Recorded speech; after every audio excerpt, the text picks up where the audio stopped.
What is a beater watch? Okay, we're gonna explore that term a little bit more today because initially when I hear beater watch, oh, this is just my beater watch. Oh, don't worry about it, it's just my beater. I'm like, what the heck? You own a watch, but you just don't care about it? Like, that doesn't sit well with me. Until I realized maybe there's a watch in your collection that you see as more of a tool, right? Maybe beater watch is just another term for a tool watch. Like you wear this in harsh environments or during some hard work. So with this realization came another question. What's your beater watch, T3? I get that question so often and I never have a good answer for it because I'm like, well, I don't really go out of my way to beat on any of my watches, but I do have some watches that get beaten up. So what is my beater watch? Let's go over that. It's 12:51 p.m. Let's get down to business.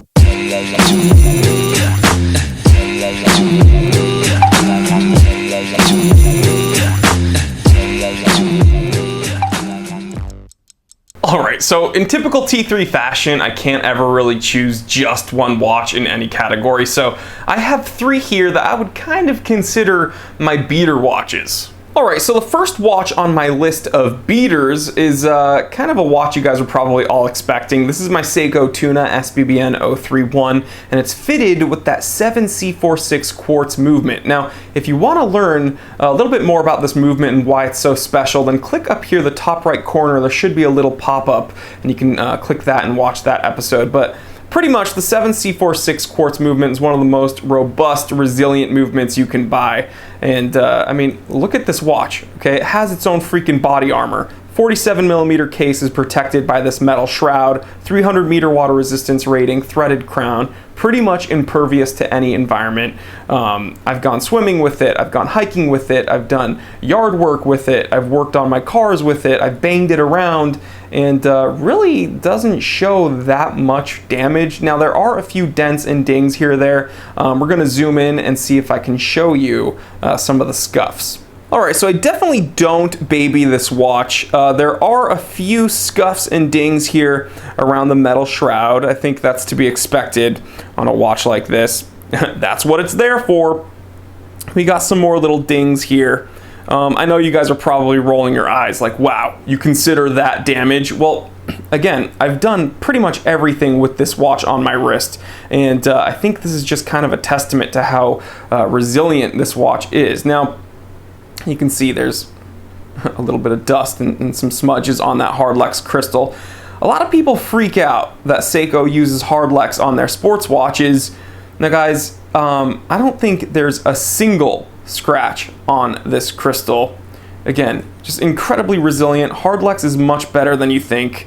Yes, it's not sapphire, but you're gonna do okay with some Hardlex, I promise. All right, the next watch on my list of beaters is another very obvious pick. Any G-Shock will do, but specifically this GX56 BB1 King G-Shock, I beat the crap out of, and it's been through it all, and it doesn't even show that many signs of wear. Incredibly, incredibly resilient. Like, what more can you say? It's a freaking G-Shock. You can't really beat the functionality here. A ton of different functions. Timers, alarms, world time. This one is solar powered. You get a nice little backlight there.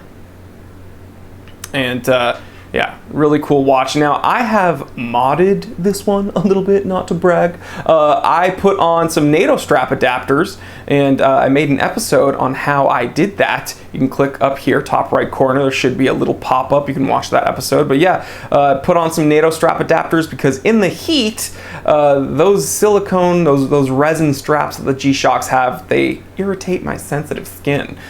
So I choose, you know, some NATO straps for these bad boys, and it's working out quite well. I also went ahead and threw on this bull bar, and not that I've ever broken a crystal or a screen on a G-Shock.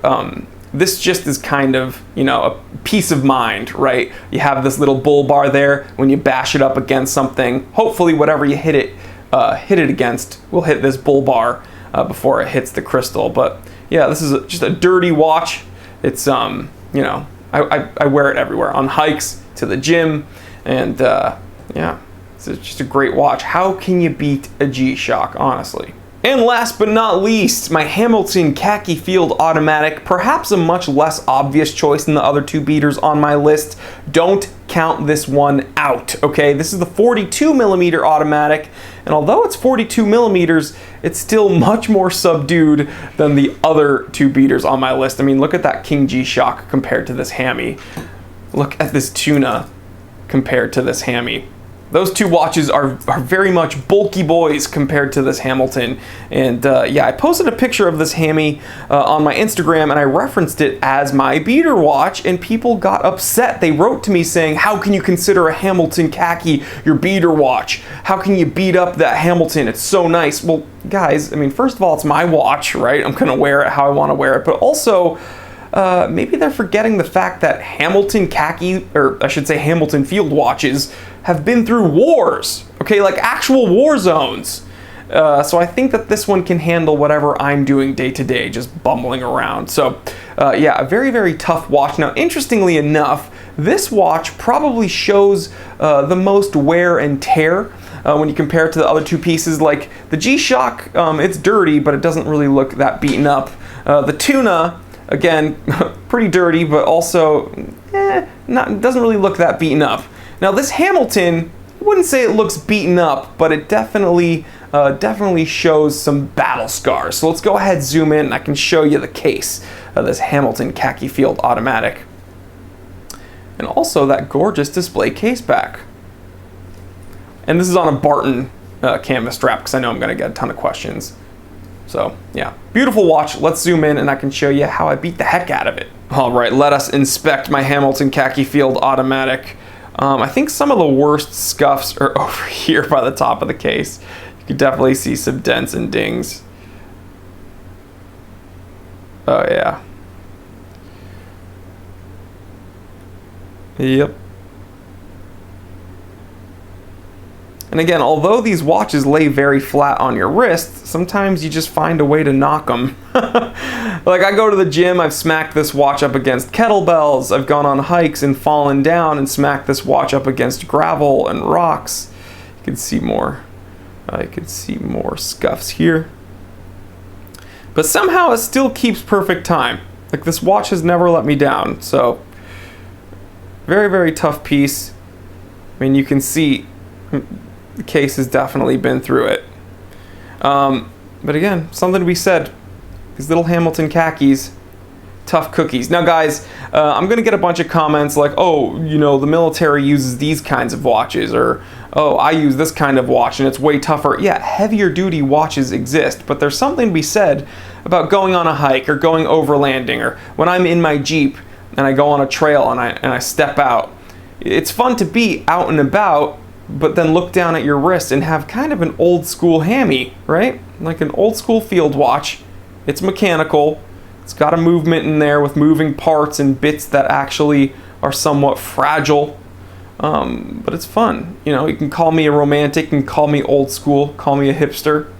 But it is very, very fun to have an actual mechanical watch on your wrist when you're doing things.